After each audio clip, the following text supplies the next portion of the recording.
War is escalating right now, and as you may have heard, and as I talk a lot about in this show, unfortunately, we can't rely on the mainstream media to be honest about any of it. Today, I'm going to show you some clips on Ukraine as well as Israel, and we'll talk about what the mainstream media refuses to talk about. I was watching Bill Maher this weekend casually, and I heard one of the most stunning interactions I've ever heard on his show about Ukraine. I want to show it for you guys. Here it is. I agree with you. We should defend Ukraine. But it is them who's doing it. That's right. Like, they're the ones who are fighting and dying and living with missiles raining down on them all the time. It's great for us. We don't have to do anything. Money, we got plenty of that. Do you notice the money that's missing because we sent it to Ukraine? None of us do. But we're not the ones who are actually dying. And I wonder if, at the end of the day, are they really going to defeat Russia? Are they really going to defeat Russia? They're not going to get their land back. They're not going to get their... Nobody believes that they're going to get all their land back. Wait, this is interesting. Nobody believes they're going to get their land back? All of their land back, And yeah. we're still letting them die for it.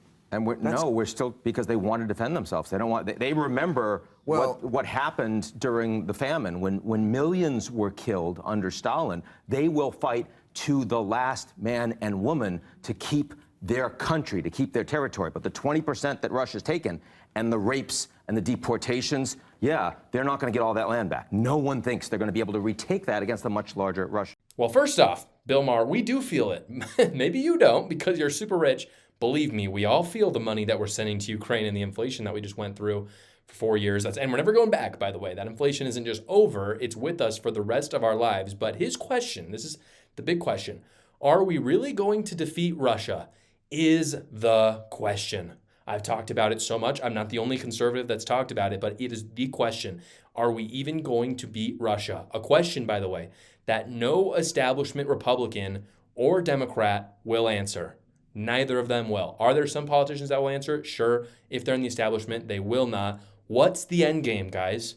Seriously, is there any end game? I'm not saying I have to agree with the end game, but just give me something. I've had plenty of arguments with people on the right, on the left about Ukraine, and this is just the one question I want. Is like, how does the war end? And they can't give me that answer. The answer is always send more money to Ukraine. Send more money to Ukraine. And what Bill Maher says is so fascinating. It's crazy how open, by the way, this is a liberal panel. It's very crazy how open they were about this when they said nobody believes Ukraine is getting their land back. That really surprised me because if you talk to some of the crazy people on the far left, they don't say that. They actually totally believe Ukraine's going to get their land back. So for these people to be honest and say that they're not going to get their land back was refreshing. But here's the deal. What are we doing? If we don't believe that Ukraine is ever going to get their land back, then why is the war still happening? Let's end it. Call up Putin and say these exact words. Look, you shouldn't have invaded Ukraine.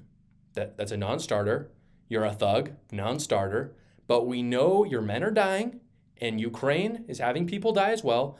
We're freezing the lines. The war is over. Ukraine doesn't get a fire in Russia, which is happening and is frankly concerning on its own.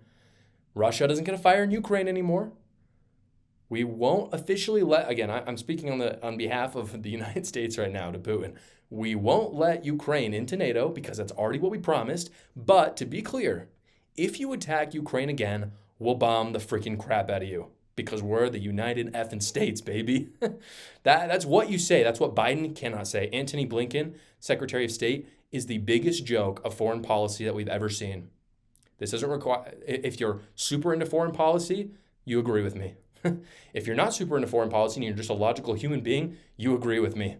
Because it's impossible to see what is going on in today's world and see it as a good thing, especially compared to the relative peace that we had under Donald Trump for 4 years. And again, Ukraine, I'm sorry that the land is done. That sucks. As someone, if Mexico invades the United States today, can I just openly say that we'd be okay with losing the southern part of California? No, of course not. But we're the United States, and Ukraine is Ukraine. So here's the thing. Will Ukrainians all fight till their dying breath for that land?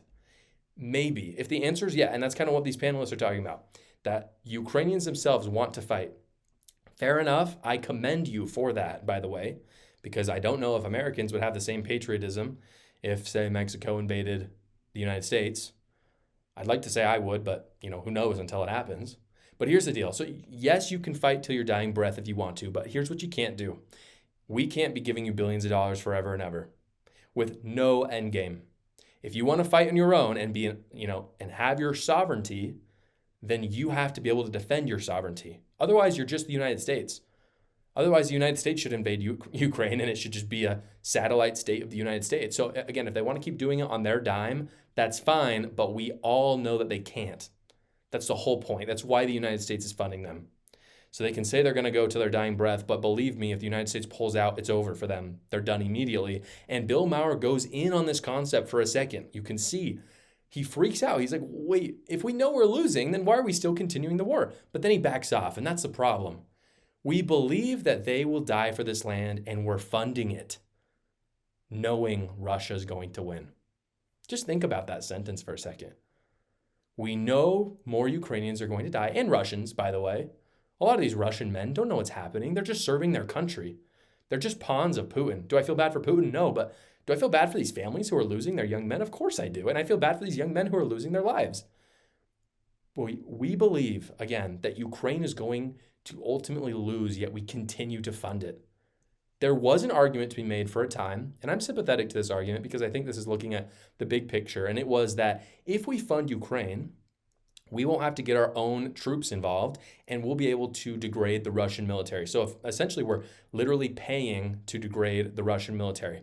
For a time, that might have been a decent strategy, especially at the beginning when the war was kind of unknown. We didn't really know what was going on. I actually am okay with that, okay? But I'm sorry, I don't think that it's worth Ukrainian lives anymore, or U.S. inflation, by the way, for what's going on. So I think we should say no to war. I don't think that should be really controversial, especially if everyone believes that Russia's going to win anyway. Freeze the lines where they are, end the war. By the way, I believe Trump's going to do this on day one. He's going to get on the phone. The left are going to criticize him. They can criticize him all day long, but I think the war will end on day one if he makes a call similar to what I outlined in the show today.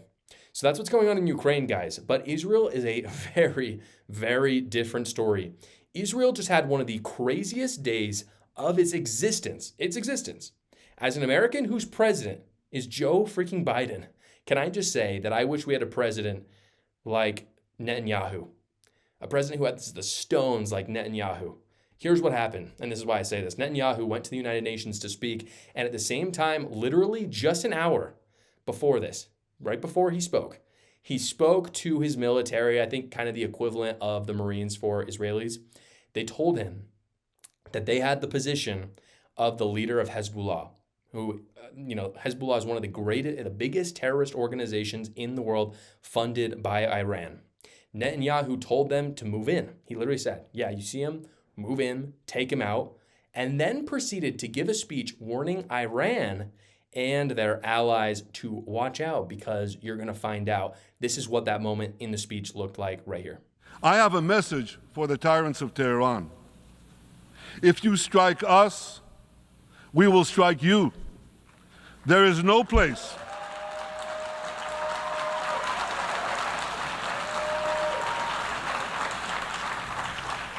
There is no place in Iran that the long arm of Israel cannot reach. So he gives that speech, and just a couple minutes after the speech, the leader of Hezbollah is taken down.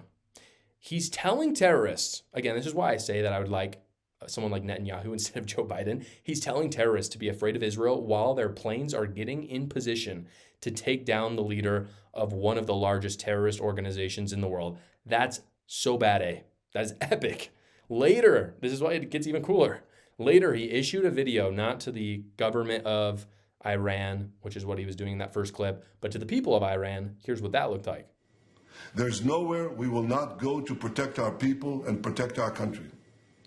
With every passing moment, the regime is bringing you, the noble Persian people, closer to the abyss. The vast majority of Iranians know their regime doesn't care a whit about them. If it did care, if it cared about you, it would stop wasting billions of dollars on futile wars across the Middle East. It would start improving your lives. Imagine if all the vast money the regime wasted on nuclear weapons and foreign wars were invested in your children's education and improving your health care, in building your nation's infrastructure, water, sewage, all the other things that you need.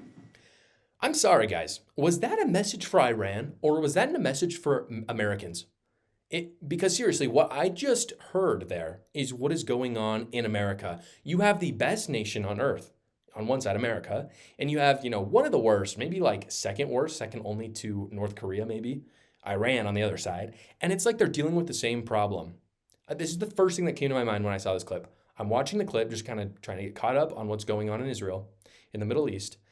And Netanyahu is talking about the people of Iran, and I'm sitting here like, wait, this is us. This is literally us. Our leaders are selling us out to the military-industrial complex and funding these wars.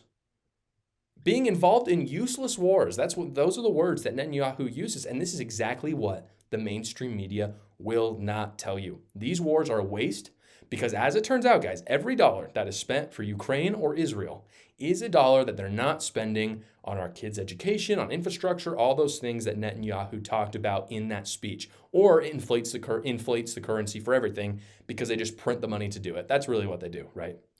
So again, that doesn't mean we don't send any money to other countries. I'm not that guy, okay? Like I said, there might have been some sort of, I've talked about this in the past, might have been some sort of justification to send a little bit to Ukraine at the beginning. There's always a little bit of justification to send some to Israel because Israel is a strong democracy in a world of autocracies, and I think there are some benefits to that. But it means that we should really think about the amount of money we send before we send it, which is just something that doesn't happen in the U.S. government because our government just doesn't care at all. Because at the end of the day, they care about filling their pockets along with the military-industrial complex more than actually improving the lives. Again, the same verbiage that Netanyahu used. I couldn't say it better myself. They'd rather fund useless wars than actually care and help for their own people. Another thing the media happens to gloss over. And I say happen to, by the way, because they're owned by the exact same people that own all of the military and arms manufacturers. How convenient. Thank you so much for watching, everybody. Please go down below, comment, like, and subscribe, and watch another video.